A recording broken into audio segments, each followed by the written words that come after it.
is there a thing like a green data center? You know what I mean? This thing just produces numbers or results. The word data center is already not green. 36 megawatts of generators 24/7 for 1 year is equivalent of what that Gangnam style video did to our ecosystem. If you open to help people, there's a lot of help to be given. You know what I mean? Probably in Europe, if you had all these resources, you firstly not even allowed to do half the stuff, and to find place to do these things, everything's reasonably set up, for example. There's a big thirst and need in Africa, and there's a shortage of everything except people. Africa is always going to have challenging power sort of environments. Yeah. I think that was a good point. I also, that was one of the first lessons I got my Rwandan friend when I moved to Kenya, that what Europeans often get wrong, like they identify a problem, a gap somewhere in Africa, and they don't consider the fact that maybe it still exists because someone is benefiting of that problem being still there so they can make money. Welcome back to Why Should We Care About African Data Centers, the podcast where we tackle the big questions shaping the industry. I'm your host, Ville Waklin, and our guest today is Menno Parsons, the CEO and founder of Master Power Technologies, a company that has spent more than 2 decades building reliable powering solutions in unreliable environments. Yes. How are you, Menno? Good to have you on the show. Thank you. Nice to be here with you. Great. So I was actually reading about you online, and I found out that you're also a pilot. Is that true? Is that right? We fly a little bit, yeah. It's another hobby of mine, aviation. I collect old airplanes and things. I fly the air show circuit, and we do different EMS work, for example, and different things in aviation, yeah. Okay. So, for example, after AFRICOM that we're going to be attending now, we do 8 countries in 4 days. So it's nice to have your own machine to sort of be able to hop around and do work with it as well, yeah. Okay, is that like a hobby or like a side hustle?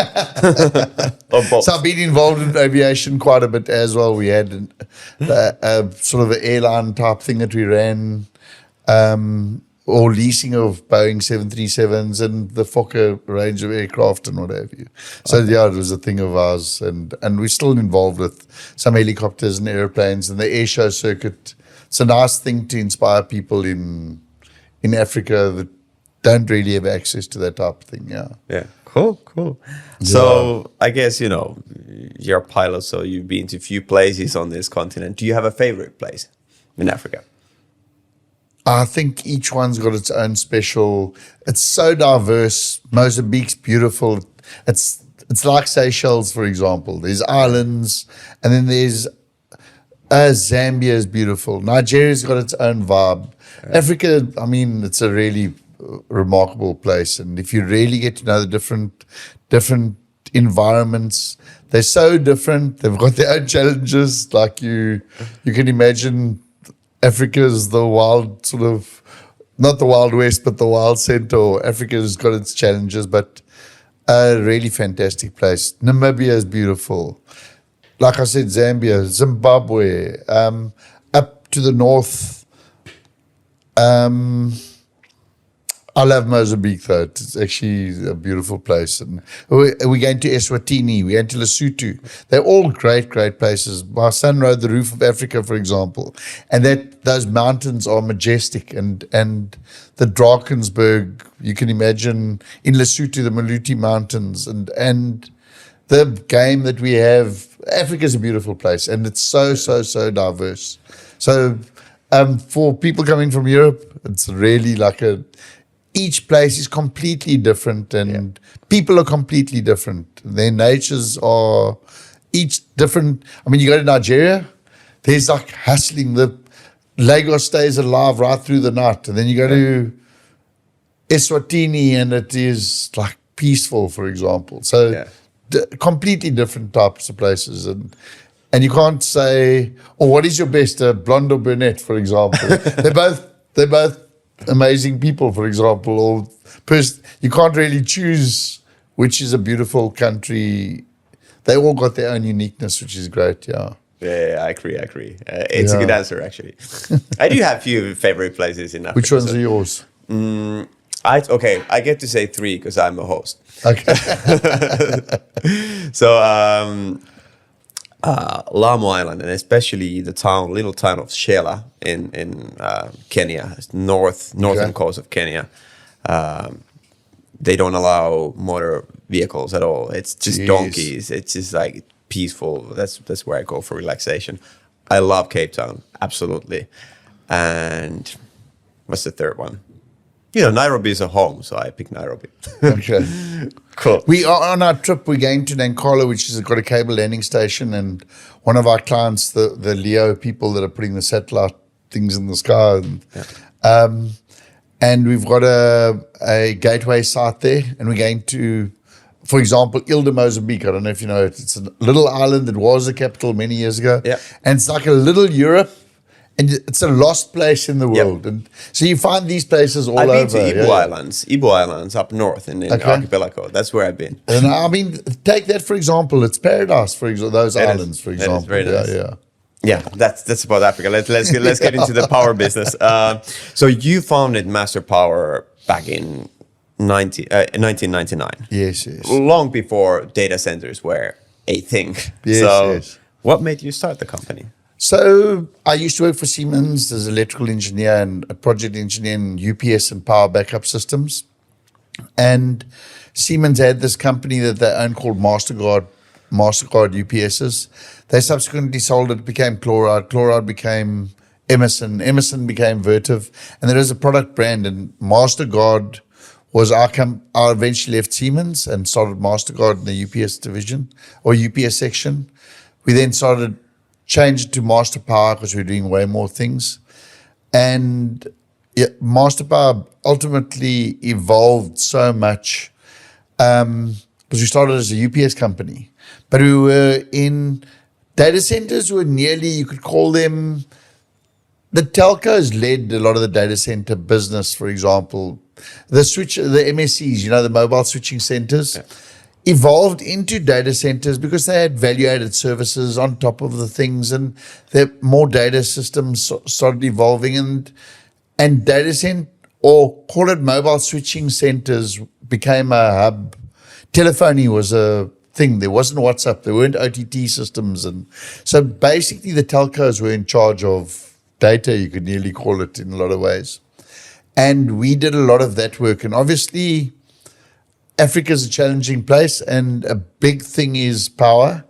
And Europe, you've got traditionally very stable platforms, for example. Africa, power is a big challenge, for example. And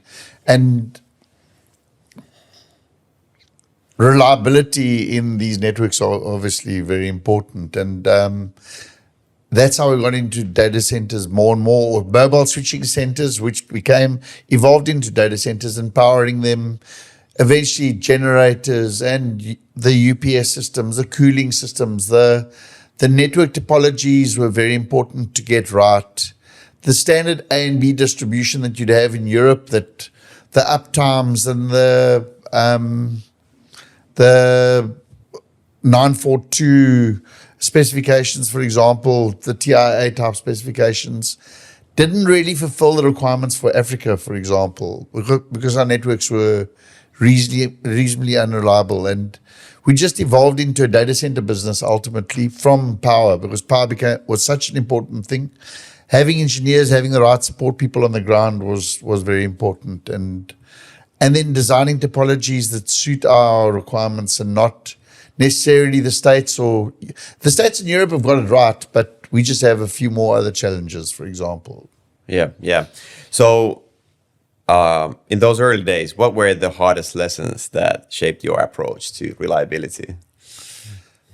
Yeah, I think being in UPS, that's the last sort of our original component of the business, was the UPS is the last safeguard to the IT kit, for example. And when that goes down, it's always the UPS's fault. But there's a whole lot of subsystems behind it. And that's why we had to basically come up with fancy ways, not fancy, or resilient, reliable ways of ensuring that the whole powertrain, the whole cooling train, and the whole data center sort of infrastructure stays reliable. And obviously being in Africa, in Europe, you got, call it the tier one suppliers and manufacturers. And if there's a fan or a part or a card or something that goes faulty, the factory is literally a few hundred kilometers from you, and there's no customs, there's no immigration you have to get through.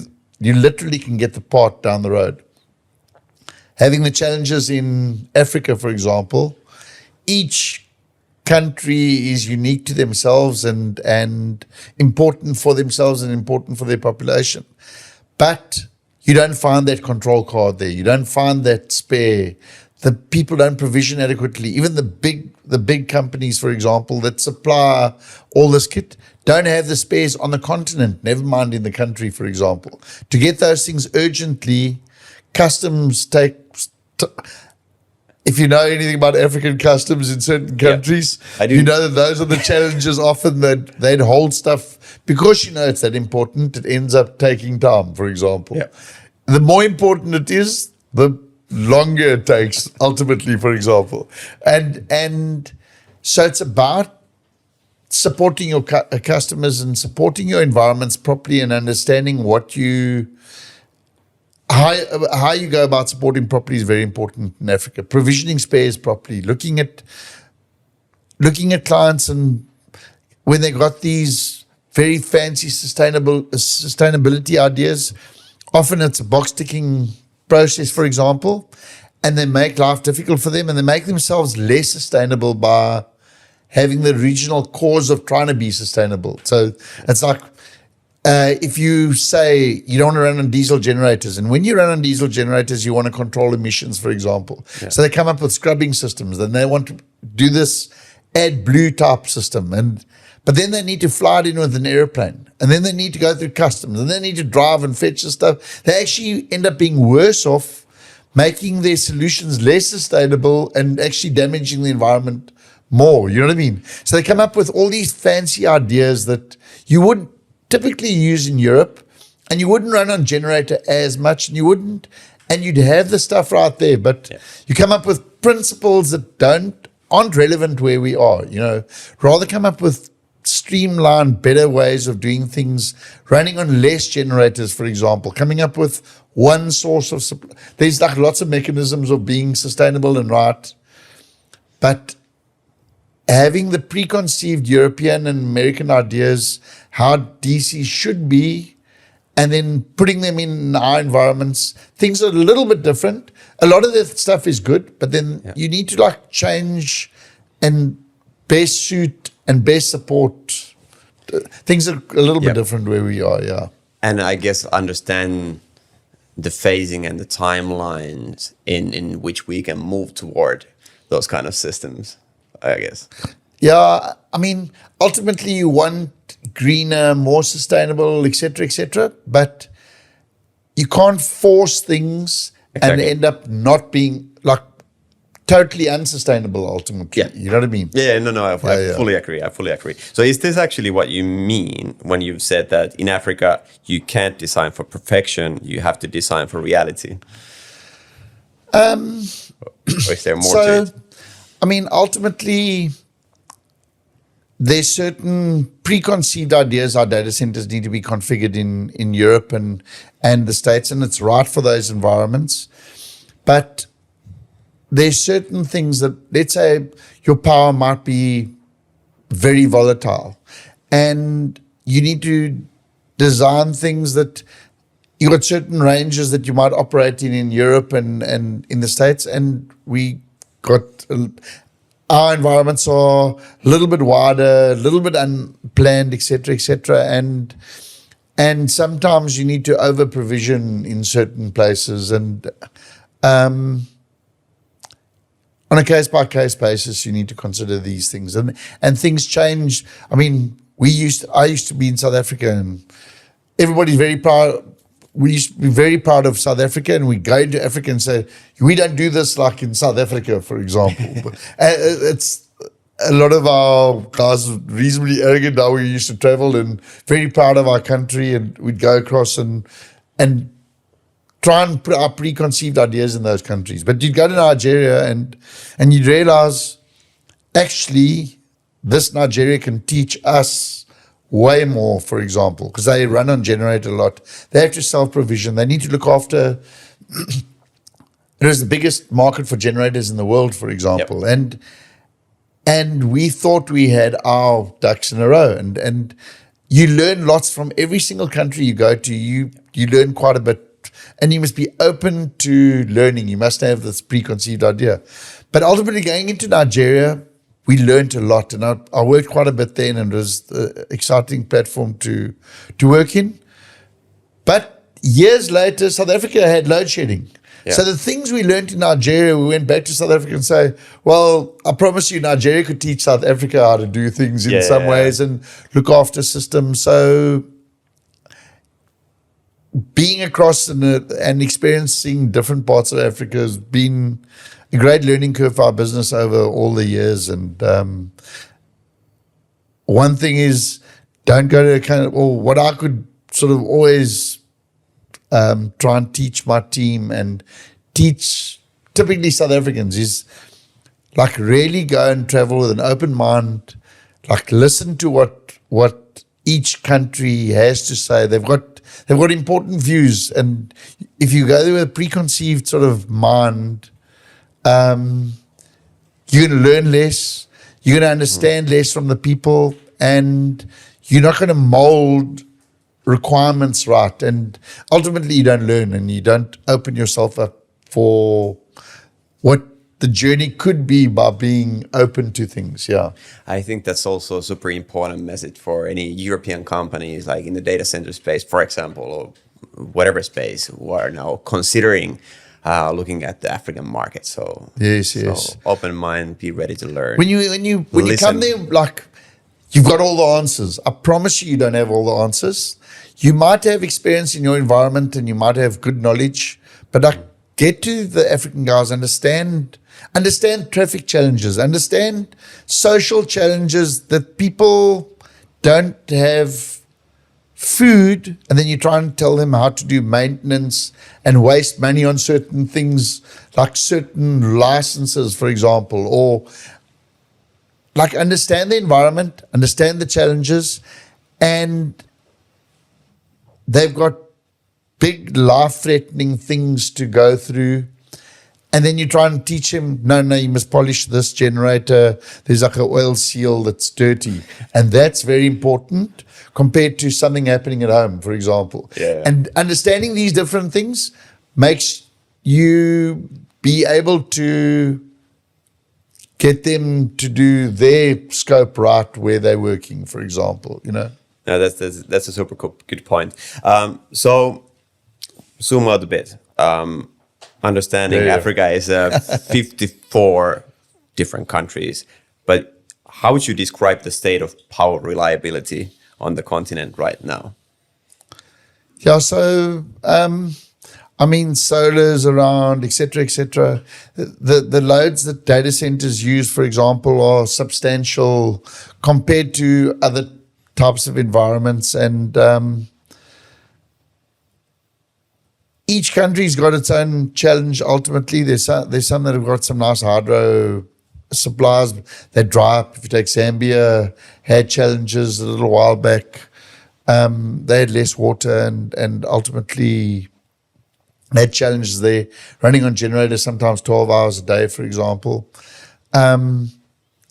So power is a challenge. We've been lucky here in South Africa for the last while, for example. Load shedding's been less, but there is still, and the state of the networks is another thing. The distribution networks aren't great. So we're going to constantly have power issues in Africa. And like I mentioned earlier, Africa is a challenging environment, and maintenance isn't the best around, for example. And the skill sets are challenging as well, for example. So there's also, if you remember Nigeria, for example, some of the fuel suppliers are incentivized by ensuring that NEPA, which is the utility in Nigeria, isn't on, for example. You know what I mean? So that they can sell more fuel. And there's all sorts of funny little things that happen in our environments. Discipline often isn't great. And so at NEPA, we always joke is never electricity power again, for example. You know what I mean? So there's lots and lots of challenges, and there's money to be made and opportunity in different places. And it is just one of those challenging things. And where as soon as we can get a bit more discipline in our cultures in different places, but nevertheless, people do look after, there are good people around that do try and look after their things, and they've got the same, they feel the same about things than we do, for example. But Africa is always going to have challenging power sort of environments. Yeah. Yeah. I think that was a good point. I also, that was one of the first lessons I got my Rwandan friend when I moved to Kenya, that what Europeans often get wrong, like they identify a problem, a gap somewhere in Africa, and they don't consider the fact that maybe it still exists because someone is benefiting of that problem being still there, so they can make money. So, like, the European mind is going to fix it and, provide a solution for that problem. But actually, it's there for a reason. Sometimes they don't want that solution. You know what I mean? Or somebody in the ecosystem doesn't want that solution. Exactly. So there you go.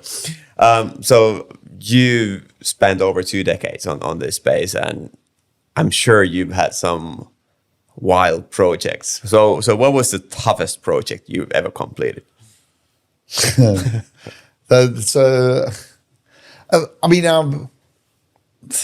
don't think I have one specific project that I can say has been a big challenge. We've worked in places I can't even say, but Nigeria is great. There's, I think a big challenge for us from a working point of view, though, is the standards and rules that get applied in Europe on us in SA, and trying to have to adapt to suit that instead of seeing what the real requirement is and then designing backwards from there. Like, they want a certain stripe cable that only gets made in. So there's often unicorns that Europe specify on us, and you can't get those things right here, for example. And that's what makes things challenging for us in Africa, for example. So that makes projects tough for us. But we've had lots of things that Europe don't see is being on site, doing construction, and people arrive with AK-47s and say, "What are you doing here?" And this customer's bought the site already, and it's not bought because the area boys are say, "This is not your ground. You haven't negotiated with us yet." The legal side, so you get held at gunpoint, and you have to leave site, and you have to go and beg the king, "Can we do this?" So like a lot of those type of stories and journeys. Because I'm in the aviation circle, we get called, "Please, can we help save this person on a mountain?" Or people that have accidents that in our circle, like medevacing them out of bad situations. So you're building this critical infrastructure somewhere, and then because you arrived on the plane, they're like, "Okay, maybe these guys can be also your UNHCR." Yeah, that's what ends up happening in a lot of cases as well. But in Africa, you're able to contribute substantially more than I think you can in a very mature, well-disciplined environment. And I think if you want to count in Africa, you can. So with very little, you can do quite a bit in Africa, for example. And for example, aviation has played a big part of my life in helping people, for example, in our environment. So in data centers, you might have a very mature market in Europe, and the amount you can contribute to people and teach people, because people are quite educated, they've got a lot of experience. Yeah, every little bit of experience you got, you can share. You know what I mean? And every tool you have can be used 10 times more than, let's say, in Europe, for example. And so we're allowed to help people from a medical perspective and medevacing people with helicopters, because there isn't the real service to do it properly, for example. If you ask my partners how many times I get phoned in a week to medevac or help somebody with something, and it's just because you've got the tool to be able to do that. And in the same in data centers, the same in our work environments with generators and UPSs and data centers, we're able to add a lot more value in our environment because there is so little, you know. Yeah, that's a fascinating thought, actually. Like, because, when you think through the kind of European mind, which I am, Yes. been living in the continent for a while, so I guess I'm expanding my perspective as well. But kind of like in Europe, everything happens within that framework. As you mentioned, there's the hospital, there's their own helicopters, and so you can't go and do these things. You know what I mean? Because it's there. It's just like it's in a way like more open world and a society and community where a random amount of things can happen. And then you look at the scarce resources you have, and then you pick one and make things happen. It's beautiful also in many ways. No, it's great so if you open to help people, there's a lot of help to be given. You know what I mean? Where probably in Europe, if you had all these resources, you firstly not even allowed to do half the stuff, and to find place to do these things, everything's reasonably set up, for example. There's a big thirst need in Africa, and there's a shortage of everything except people, Exactly. And there's a lot of ability to be able to feed the mind, feed the people, a lot of jobs that you could give, a lot of teaching. And I mean, being in Kenya, you'd see it a lot. There's people are inquiring, and coming back to data centers again, what this is, and the access to networks. And you take what Starlink is, there's internet where there was no internet before, for example. And take this podcast, for example. More people are going to be able to see it because digitization is there. And the people that can feed off this is Africa. Like literally there are already people and decent established universities in Europe that are smart. You've got professors that are really up to date. But you go to Zambia, Mozambique, etc., there's a shortage of really, really qualified people. But the guy's got access immediately. He can sit and see this podcast in Nankala, for example. If he wants to learn about data centers and understand about something about data centers, this is what it's all about. And they get access immediately, for example. And that's why this is that important, is reaching out, getting reach to people. And Africa is the right place to benefit from it, for example. Yeah, that's great. I agree. So you also emphasize like local manufacturing and skills development. Why is that so critical for long-term reliability? Well, so we in Africa, and one of my sayings is in Africa for Africa. And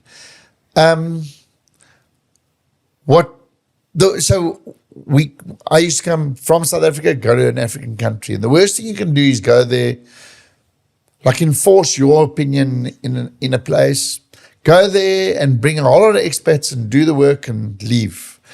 Ultimately, those people need jobs. They need an ability to do something, and they need a purpose. And giving jobs and doing things for communities ultimately inspires communities. And that little bit of money that you give somebody goes a long way in this space, for example. And the guy's not buying a Ferrari. He's buying food. He's giving schooling. It's a different, money means different in Africa, for example. And giving people jobs in Africa gives them purpose. And we're busy with these LEO satellite providers at the moment. I don't want to mention the names, but you know who they are.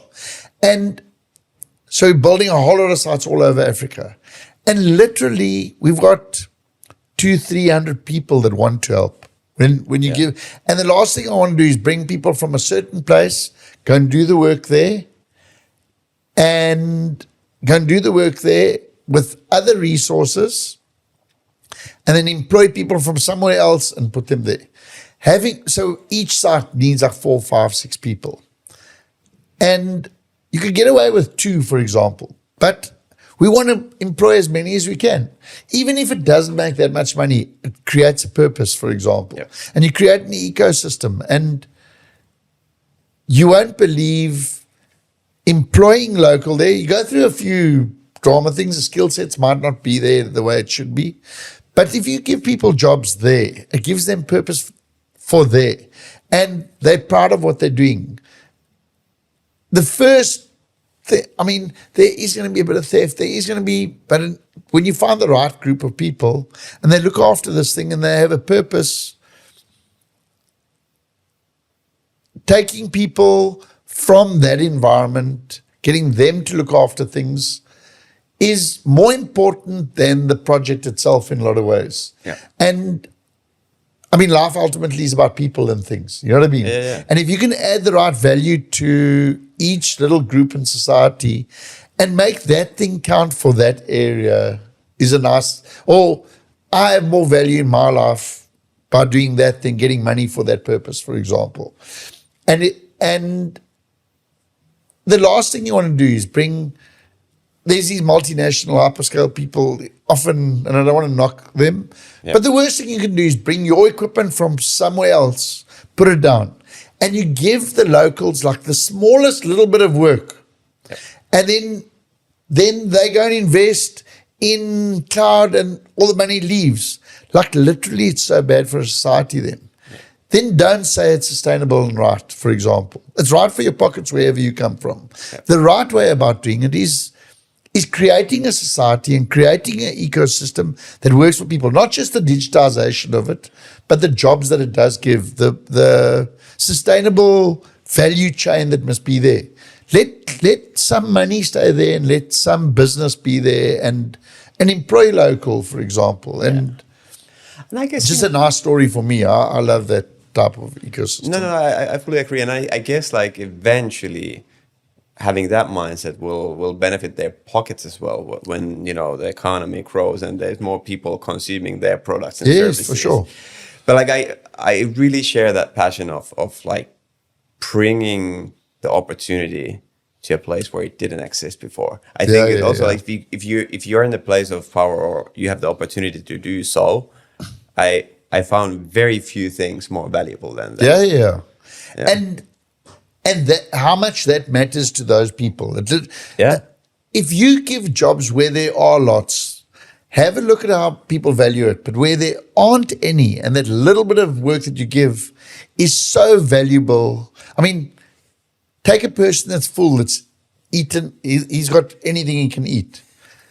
The next meal's not that important, for example. It's just like, but a person that's really hungry, that thing's very important to him. And it's the same with work, same with the ability to be able to look after families. I know we're digressing a little bit, but ultimately it is what value we can add to people in Africa ultimately, Yeah, it is. And just to say, we've had many great data center conversations that are just about data centers, and I'm enjoying going a bit off road here. So it's good.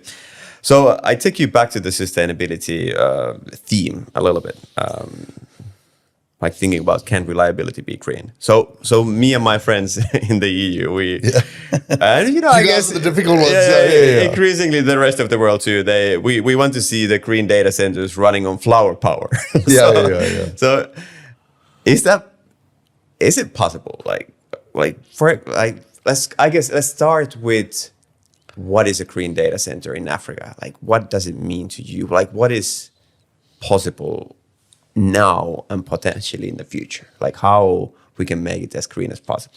Like, as practical and concrete as you can be.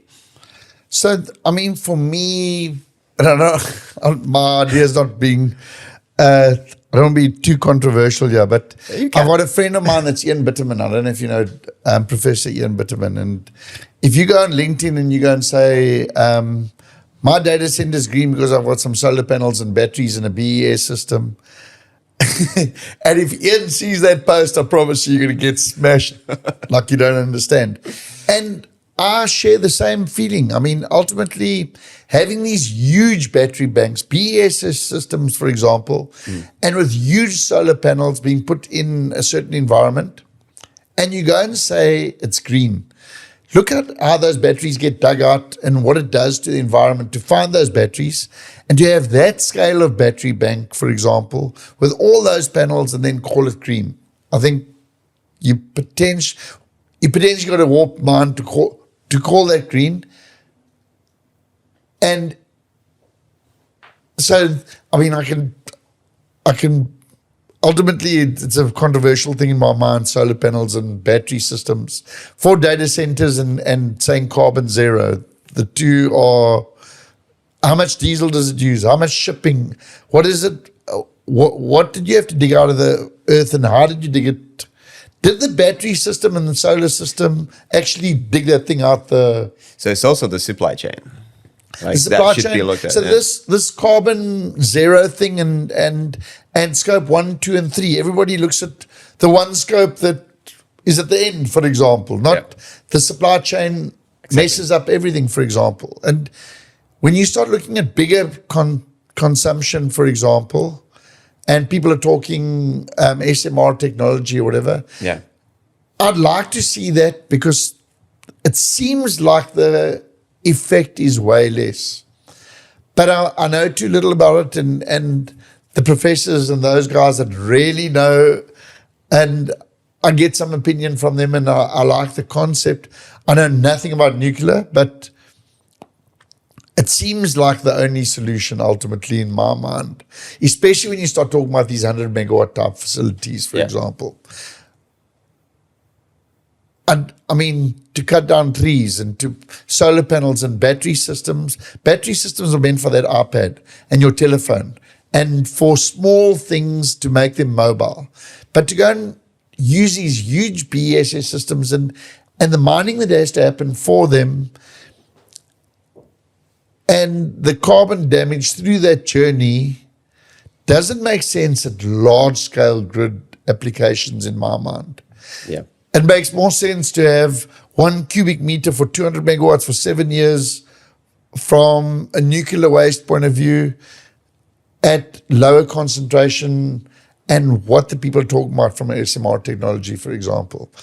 But if you look at the European grids, for example, you've got all this sustainable renewable energy, but you still need spinning reserves. It's massive. Yeah. And eventually the sustainability of your whole network isn't sustainable because you've got spinning reserves because you need them. Yeah. You need wind, but that's not there all the time. You got solar, then you need battery systems. So you got duplication of generation for each one to fit into wherever it needs to fit in.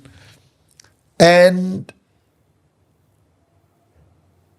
everybody wants to go back to nuclear, for example, because they closed it, you know what I mean? So where's the right point in, like, are people just politically talking about sustainability and not really looking at the real impact?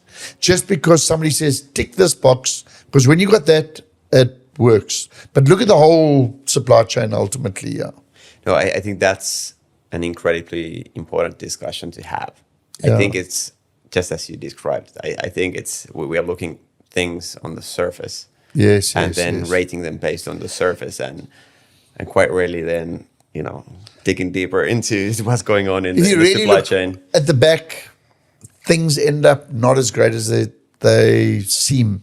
But there are things that we can do better from a data center perspective and reconfiguring things, making things more efficient, not necessarily looking, ultimately, everybody talks about PUE. The big problem is the one, not the PUE when you've got it reasonably right is, for example, there might be a whole lot of servers running in a data center. 1/3 of them might be people that have resigned and left, and they think there's a purpose for these things to run, and they let them run. And that's 30% of the consumption, plus the PUE, plus the inefficiencies, et cetera, Yeah. or how to optimize that, your compute, for example. That's more important, saving in the compute where you can. Yeah. Then, from a data center perspective, us as infrastructure providers, how can we make that journey more efficient? And it's not just the PUE, it's how you operate the data center.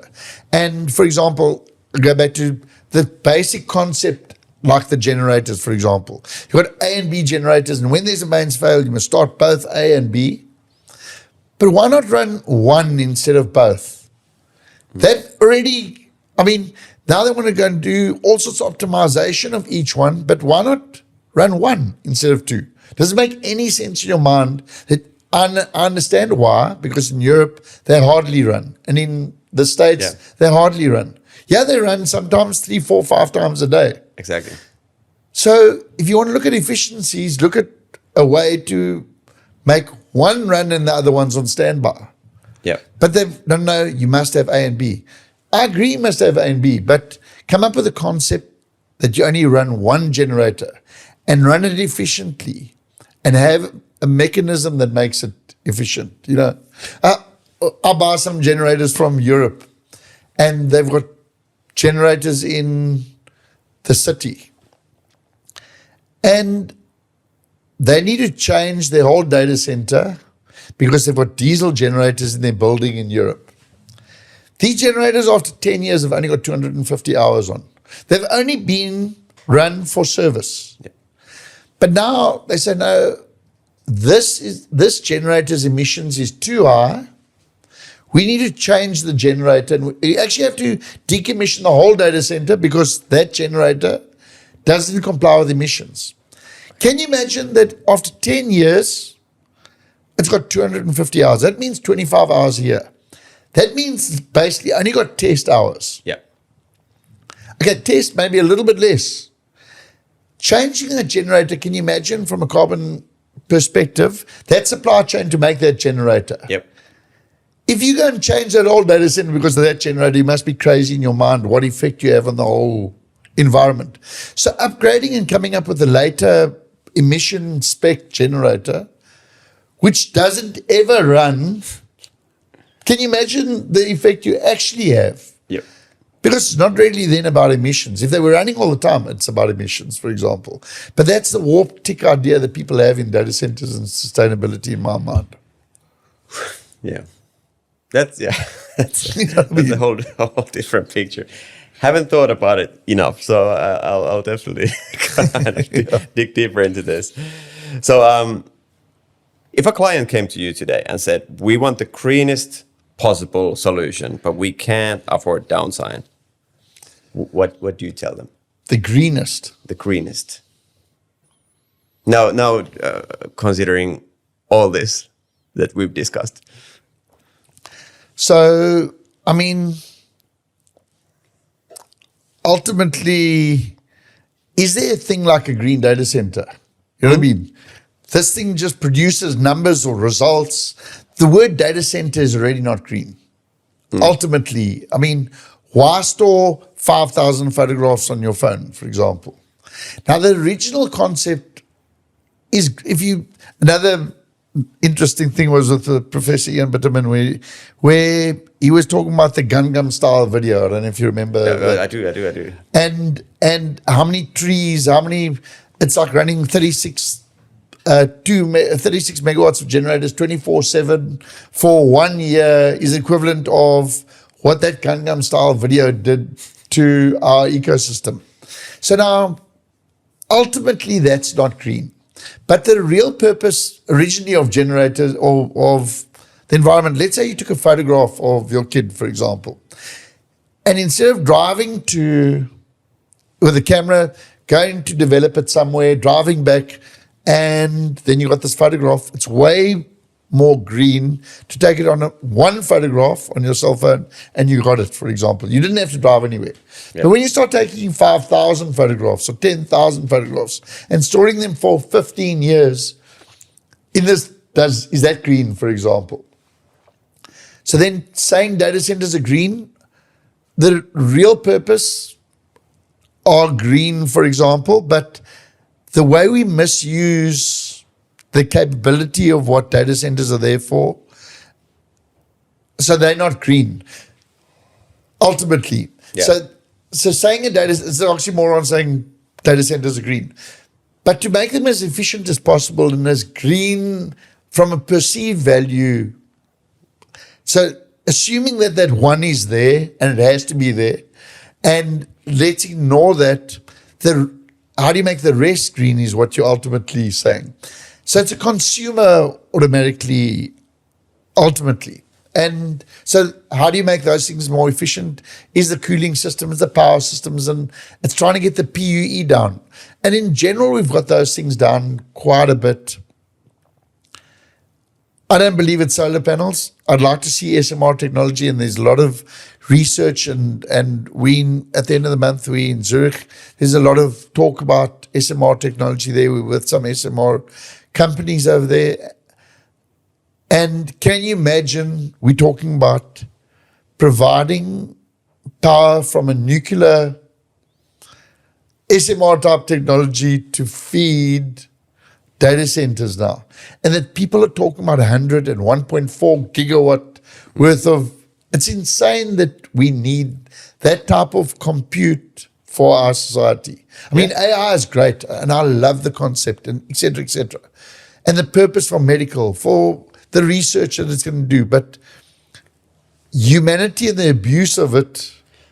It's insane. It's insane. And then trying to use 1.4 gigawatts of energy, but we're using it like Google, for example, in a lot of applications. And I mean, I sit up at night, I'm at 3 o'clock, I'm one of the, unfortunately, I abuse it as well. But I talk to ChatGPT at 3 o'clock in the morning because my partner's sleeping and I got a relationship with this ChatGPT answering all my questions, and it's smart. You know what I mean? Very empathetic as well. Yeah. It's on your side. Yeah, you can put it on your side as well. Yeah. So, but I mean, it's great technology. It's the next 10 years is going to be one of the most fascinating journeys of the world. The world's going to develop so much in this next 10 years. I'm excited to be part of it, but there is a lot of abuse, and we waste a lot. Can you imagine 1.4 gigawatts of energy? It's a lot. But if it cures cancer, if it optimizes journey, and the real purpose for it is absolutely amazing. I mean, the stuff that Elon Musk is doing with AI, for example, these humanoids, I'm fascinated with what's happening around me from a digitization point of view. And Neuralink, and that same concept, the Japanese are busy with it. The people that can't walk are going to be walking, for example. Exactly. Stem cell research, all the stuff that's going to be coming from AI and comes from data centers. The concept of data centers are ultimately changing a lot now with what's happening. But I would like to see it more efficient. The one needs to be more efficient. Yeah. It's not the part that we play from building the data center point of view. The user is actually the problem. Yep. But we do want to advance where we do. I think it's more our social responsibility how we waste. Is that, is that waste inevitable? Like, or is there ways that we could impact the user behavior? Think? I'm slightly skeptical. But I do agree 100%. Like, I am very guilty. I do have so many unnecessary photos and videos, decent videos, photos, on my phone, like sitting on somewhere in the servers, and there's no reason for those videos and photos to be there because I have 15 similar photos. Exactly, that's what happens. I surprised myself from playing around with Sora, the video generation app. It's insane. It's cool, but like, do I need to waste all these resources to create a funny video of me and my bandmates in this solar punk reality trying to make a music video for us. I guess not. Yes, yes. But I don't know what the meaning for that monologue was, but I might be slightly pessimistic that we can at least in the short term impact our behavior consuming these resources. Prove me wrong. I'm also very guilty with the journey, and it is a bit of power, but if you look at the real background and the real energy and what is really happening, everybody doing that ends up having a big impact. And then coming back and saying, let's be green. I think as a humanity, we consume, and we need to be considered that the data side is becoming significant. And I don't know if you know Jean Pascal from Schneider, that was the president there. He was saying, if we go up, let's say we're using 1.5%, 2% of the world's energy in data centers, for example. If we now double that, for example, or go up slightly a bit more than double, with AI and what it does, it ultimately makes people, he came up with numbers, I can't remember this, but just say 27% more efficient. So then you consume less in the ecosystem, call it cars, driving, whatever, less, because this thing's smarter, it shows you where to go, or you're at home more, for example, or you as a person are substantially more efficient. So the 2% more that you spend in data centers and the compute for that has a considerable saving on the environment. But it's still sad to see the amount of energy you need to 1.4 gigawatts. It's like absolutely insane. Yeah. But then call it Stargate, Texas and Abu Dhabi. What impact is that really going to have in our society? It might be so significant that it is worth the compute. And the things that we're going to be seeing in the next 10 years with AI and being able to use all that data and find what the real cause for cancer is. It could be you take the governors and all that, the guys in the States saying it's food colorant or it's this or it's that. What is the real cause and what is the background and the vaccinations that they're coming up with for cancer, for example, to give you, to control it, etc., etc. The compute is going to be able to give you solutions, for example, where we can't as people do that, for example. So it is, a lot of the cases, if your family is dying of cancer, 1.4 gigawatts is nothing somewhere else. This way. Yeah. I know. Yeah. Wow. Okay. So I do this optimism versus pessimism with everyone. So what makes you worried about the digital future of Africa in the next 5 to 10 years? What makes me? Worried, pessimistic, worried. I think from an AI point of view, for example, is governance and control and how things are, the capability of the compute, what it's capable of doing and how it's governed and managed. Even take Elon Musk, for example. He said he wanted to slow down a little bit with AI and put in controls and mechanisms, but the other guys are going ahead and he's going to be part of that as well and jump in. Yeah. And ultimately, we do need to be a little bit skeptical, and there needs to be some governance and management in the AI platforms. But from a data center point of view, it's such an exciting space to be.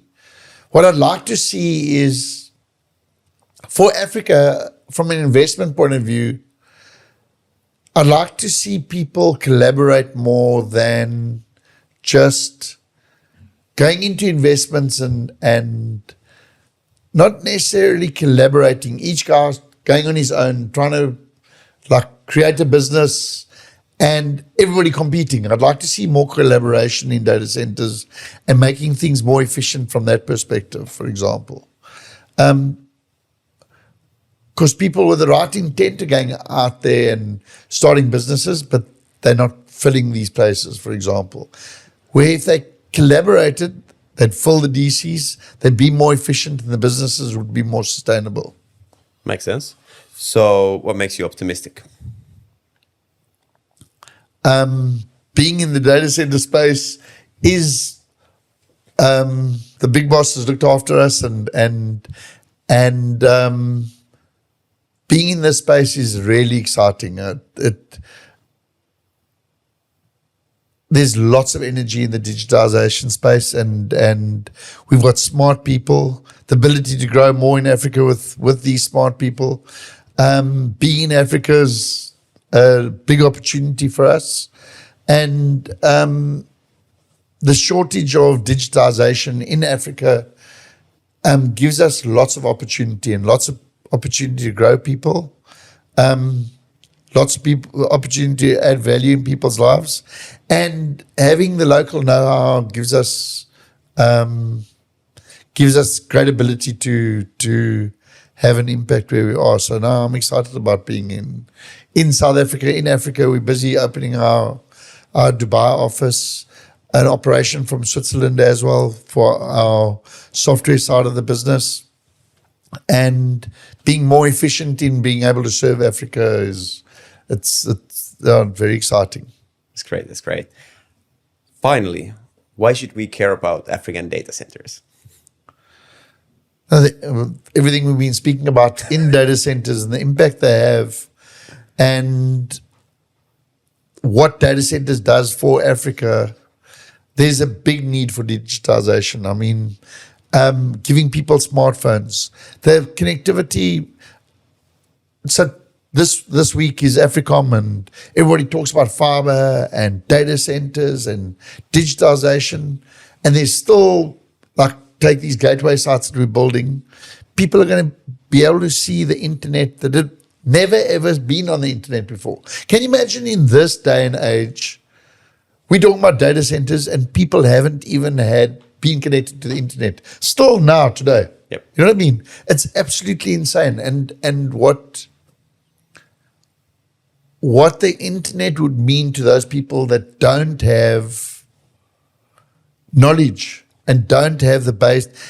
Can you imagine sick people are waiting for this healer that's going to do something and tell them about what they need to do, this and this or whatever. It might be right. I don't want to knock it, but what I mean is you're going to be able to go on ChatGPT, a person that doesn't. And he's going to have the best doctor advice about some abscess in his mouth, or they're going to have the best doctors on AI, for example, in the middle of nowhere. You know what I mean? It is absolutely amazing.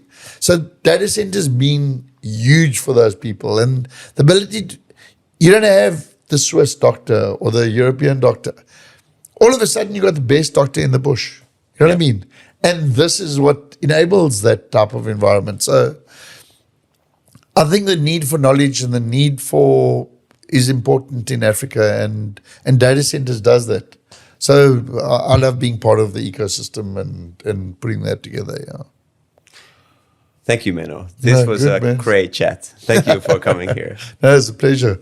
Hopefully we see you a lot more, and I hope you enjoy the week here at AFRICOM and share the journey with us. We will. Good. Okay, thank you so much. Great, man. This podcast is part of the Data Governance in Africa initiative, helping the African Union shape data policies, enable cross-border data flows, and build secure, sustainable digital infrastructure. Funded by the EU and 5 member states, it supports a unified digital market in Africa.